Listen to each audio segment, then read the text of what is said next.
4 moves Liverpool need to make in the January transfer window.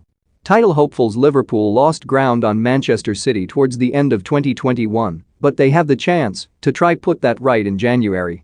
Obviously, Jurgen Klopp's side is one of the strongest on the planet, but that doesn't mean there isn't a bit of work still needed to help them realize their potential. Here's what Liverpool should do in January. Liverpool need to free up some spots in their squad before they can focus on incomings, and that shouldn't be too tricky. Centre-back Nat Phillips has been outspoken about his wish to leave in search of the Premier League football he deserves, while goalkeeper Loris Karius is so far down the pecking order that he is already flirting with obscurity. Karius won't generate much money at this point, but Phillips can bring in a pretty penny to the right buyer. We all know that Liverpool have a devastating forward line, but the depth behind them isn't great.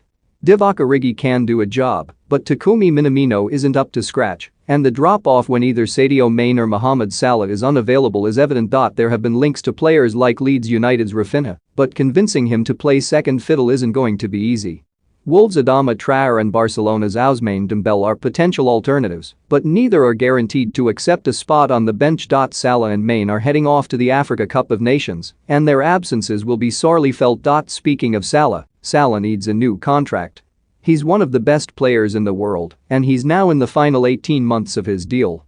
For Liverpool, that's unacceptable. While the belief is that both Liverpool and Salah want to extend, the concern is that those in charge at Anfield aren't making it particularly clear to their Egyptian talisman. Salah just wants what he deserves, and Liverpool need to make sure they're the ones to give him that. Imagine being Nico Williams.